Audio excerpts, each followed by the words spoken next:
धर्म एक ऐसा अमर सत्य है जो इस संसार की प्रत्येक आत्मा को उसके कर्मों के अनुसार फल प्रदान करता है। जिस प्रकार बीज बोने से वृक्ष उगता है, उसी प्रकार जीवन के कर्म ही मृत्यु के बाद हमारी गति निर्धारित करते हैं। यमलोक का मार्ग वह रहस्यमय पथ जहां आत्मा अपने कर्मों का परिणाम भोगने हेतु जाती है। कहते हैं वह मार्ग अत्यंत भयावह है, जहां अंधकार, पश्चाताप और यमदूतों की भयंकर उपस्थिति आत्मा को विचलित कर देती है। परंतु क्या हर जीव को वही दुखद मार्ग प्राप्त होता है? क्या धर्म का पालन करने वाले, दया और भक्ति से युक्त पुरुष भी उसी वेदना से गुजरते हैं? नहीं। ब्रह्म पुराण के इस अद्भुत अध्याय में व्यासदेव हमें बताते हैं कि जो मनुष्य इस लोक में धर्म, दया और भक्ति का आचरण करता है, जो सत्य, दान, अहिंसा, सेवा और श्रद्धा का पालन करता है, उसकी आत्मा यमलोक के मार्ग से भय और दुख के बिना सुवर्णमय विमानों पर आरूढ़ होकर दिव्य गंतव्य की ओर प्रस्थान करती है। ऐसे धर्मात्मा पुरुषों का स्वागत स्वयं धर्मराज यम करते हैं और उनके पुण्य कर्म उस मार्ग को स्वर्गिक प्रकाश से आलोकित कर देते हैं। यह अध्याय न केवल धर्म की महिमा का वर्णन करता है, बल्कि यह भी सिखाता है कि भगवान विष्णु के भक्तों पर यमराज का कोई अधिकार नहीं, क्योंकि भक्ति स्वयं मोक्ष का द्वार है। आइए अब श्रवण करते हैं ब्रह्म पुराण का यह दिव्य अध्याय, जिसमें ऋषिमुनियों के प्रश्नों के उत्तर में व्यासदेव धर्म और भक्ति की उस गूढ़ शक्ति का वर्णन करते हैं जो आत्मा को यमलोक में भी सुख और शांति प्रदान करती है। अब आरंभ होता है अध्याय। धर्म से यमलोक में सुखपूर्वक गति तथा भगवत भक्ति के प्रभाव का वर्णन। मुनियों ने कहा, अहो, यमलोक के मार्ग में तो बड़ा भयंकर दुहक होता है। साधु श्रेष्ठ, आपने उन दुहकों के साथ ही घोर नरकों तथा दक्षिण द्वार का भी वर्णन किया। ब्राह्मण, उस भयानक मार्ग में कष्टों से बचने का कोई उपाय है या नहीं? यदि है तो बताइए, किस उपाय से मनुष्य यमलोक में सुखपूर्वक जा सकते हैं? व्यास जी ने कहा, मुनिवरो, जो लोग इस लोक में धर्मपरायण हो, अहिंसा का पालन करते, गुरुजनों की सेवा में संलग्न रहते और देवता तथा ब्राह्मणों की पूजा करते हैं, वे स्त्री और पुत्रों सहित जिस प्रकार उस मार्ग से यात्रा करते हैं वह बतलाता हूँ। उपर्युक्त पुण्यात्मा पुरुष सुवर्णमय ध्वजाओं से सुशोभित भांति भांति के दिव्य विमानों पर आरूढ़ हो धर्मराज के नगर में जाते हैं। जो ब्राह्मणों को भक्तिपूर्वक नाना प्रकार की वस्तुएं दान में देते हैं, वे उस महान पथ पर सुख से यात्रा करते हैं।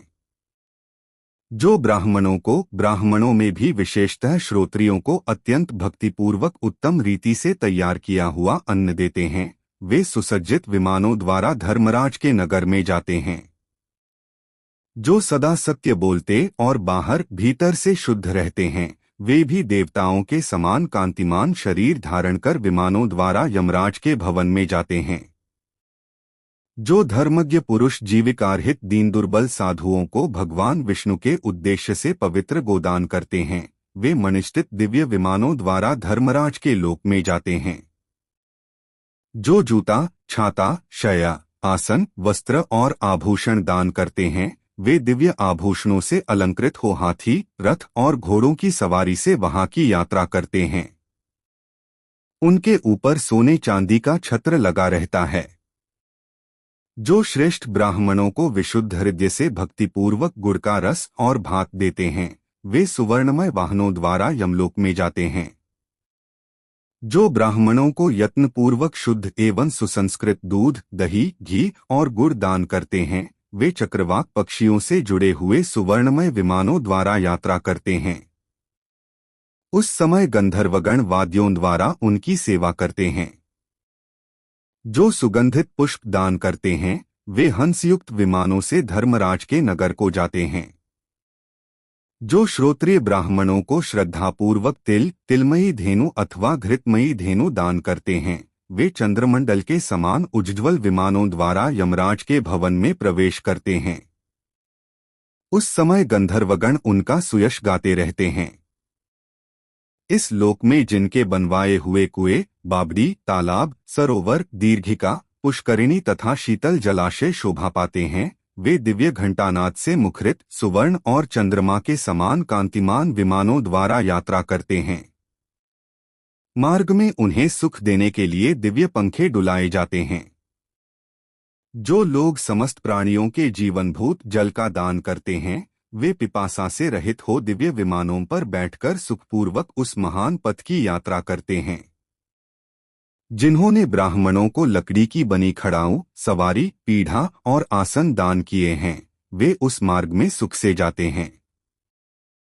वे विमानों पर बैठकर सोने और मणियों के बने हुए उत्तम पीढ़ों पर पैर रखकर यात्रा करते हैं। जो मनुष्य दूसरों के उपकार के लिए फल और पुष्पों से सुशोभित विचित्र उद्यान लगाते हैं, वृक्षों की रमणीय एवं शीतल छाया में सुखपूर्वक यात्रा करते हैं। जो लोग सोना, चांदी, मूंगा तथा मोती दान करते हैं, वे सुवर्ण निर्मित उज्ज्वल विमानों पर बैठकर यमलोक में जाते हैं। भूमिदान करने वाले पुरुष संपूर्ण मनोवांछित वस्तुओं से तृप्त हो उद्यकालीन सूर्य के समान तेजस्वी विमानों पर बैठकर देदीप्यमान शरीर से धर्मराज के नगर को जाते हैं। जो ब्राह्मणों के लिए भक्तिपूर्वक उत्तम गंध, अगर, कपूर, पुष्प और धूप का दान करते हैं, वे मनोहर गंध, सुंदर वेश, उत्तम कांति और श्रेष्ठ आभूषणों से विभूषित हो विचित्र विमानों द्वारा धर्मनगर की यात्रा करते हैं। दीप दान करने वाले मनुष्य अग्नि के तुल्य प्रकाशमान होकर सूर्य के समान तेजस्वी विमानों द्वारा दसों दिशाओं को प्रकाशित करते हुए चलते हैं।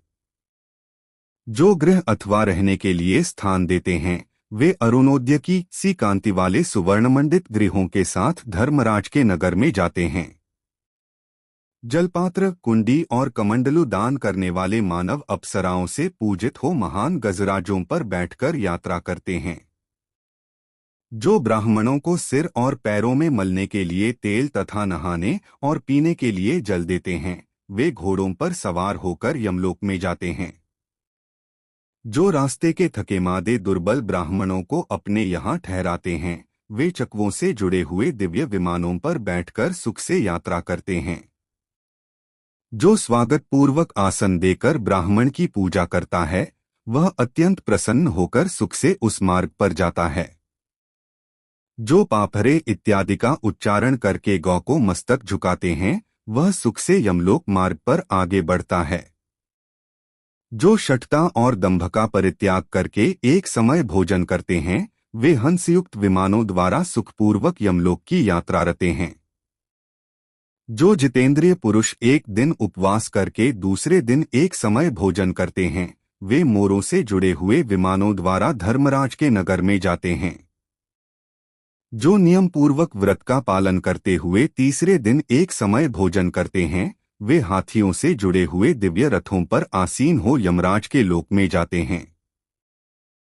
जो नित्य पवित्र रहकर इंद्रियों को वश में रखते हुए छठे दिन आहार ग्रहण करते हैं, वे साक्षात शचीपति इंद्र के समान ऐरावत की पीठ पर बैठकर यात्रा करते हैं। जो एक पक्ष तक उपवास करके अन्न ग्रहण करते हैं, वे बाघों से जुड़े हुए विमानों द्वारा धर्मराज के नगर में जाते हैं। उस समय देवता और असुर उनकी सेवा में उपस्थित रहते हैं।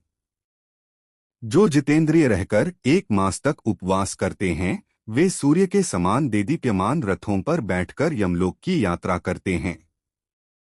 जो स्त्री अथवा गौ की रक्षा के लिए युद्ध में प्राणत्याग करता है, वह सूर्य के समान कांतिमान शरीर धारण करके देवकन्याओं द्वारा सेवित हो धर्मनगर की यात्रा करता है। जो भगवान विष्णु में भक्ति रखते हुए जितेंद्रिय भाव से तीर्थों की यात्रा करते हैं, वे सुखदायक विमानों से सुशोभित हो उस भयंकर पथ की यात्रा करते हैं। जो श्रेष्ठ द्विज प्रचुर दक्षिणा वाले यज्ञों द्वारा भगवान का यजन करते हैं, वे तपाए हुए सुवर्ण सदृश विमानों द्वारा सुखपूर्वक यमलोक में जाते हैं। जो दूसरों को पीड़ा नहीं देते और भृत्यों का भरण पोषण करते हैं, वे सुवर्ण निर्मित उज्ज्वल विमानों पर बैठकर सुख से यात्रा करते हैं। जो समस्त प्राणियों के प्रति क्षमा भाव रखते, सबको अभय देते, क्रोध, मोह और मद से मुक्त रहते तथा इंद्रियों को वश में रखते हैं, वे महान तेज से संपन्न हो पूर्ण चंद्रमा के समान प्रकाशमान विमान पर बैठकर यमराज की पुरी में जाते हैं। उस समय देवता और गंधर्व उनकी सेवा में खड़े रहते हैं। जो सत्य और पवित्रता से युक्त रहकर कभी भी मांसाहार नहीं करते, वे भी धर्मराज के नगर में सुख से ही यात्रा करते हैं। जो 1000 गौओं का दान करता है और जो कभी मांस भक्षण नहीं करता, वे दोनों समान हैं। यह बात पूर्व काल में वेदवेत्ताओं में श्रेष्ठ साक्षात ब्रह्मा जी ने कही थी।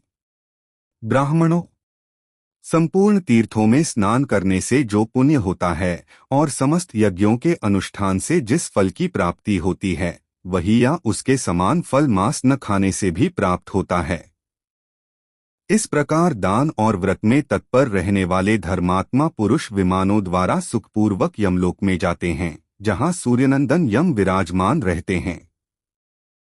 धार्मिक पुरुषों को देखकर यमराज स्वयं ही स्वागत पूर्वक उन्हें आसन देते और पाद्य, अर्घ्य तथा प्रिय वचनों द्वारा उनका सम्मान करते हैं।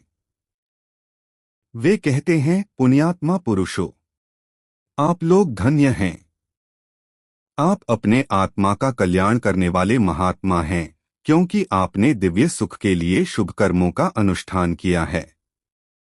अब इस विमान पर बैठकर उस अनुपम स्वर्गलोक को जाइए, जहां समस्त कामनाएं पूर्ण होती हैं। वह महान भोगों का उपभोग करके अंत में पुण्य क्षीण होने पर जो थोड़ा अशुभ कर्म शेष रहेगा, उसका फल यहाँ आकर भोगिएगा। धर्मात्मा पुरुष अपने पुण्यों के प्रभाव से धर्मराज को कोमल हृदय वाले अपने पिता के तुल्य देखते हैं, इसलिए धर्म का सदा सेवन करना चाहिए।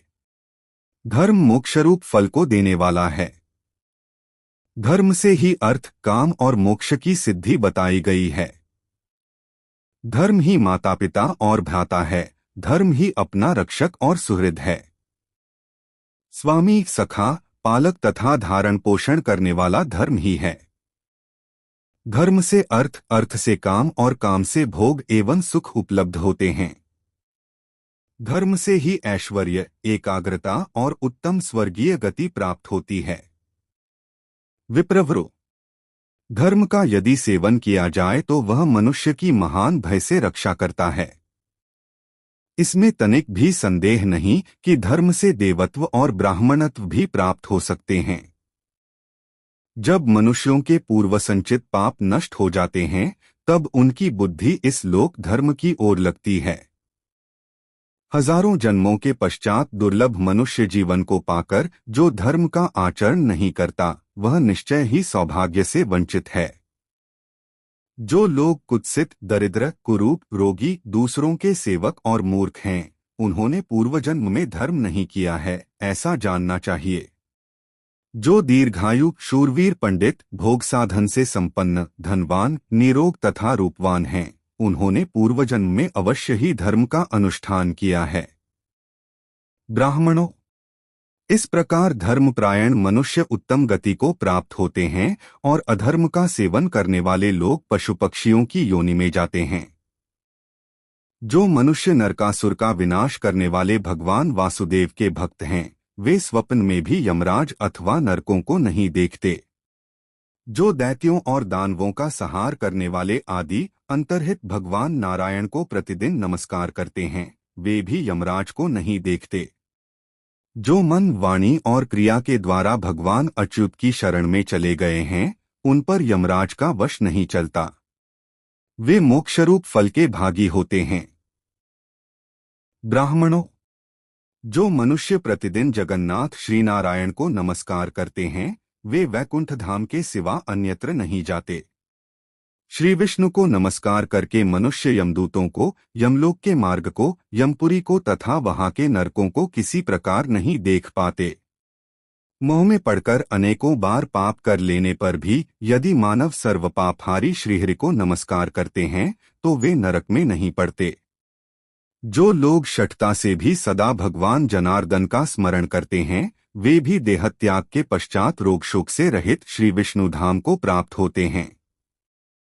अत्यंत क्रोध में आसक्त होकर भी जो कभी श्रीहरि के नामों का कीर्तन करता है, वह भी चेदिराज शिशुपाल की भांति संपूर्ण दोषों का क्षय हो जाने से मोक्ष को प्राप्त करता है।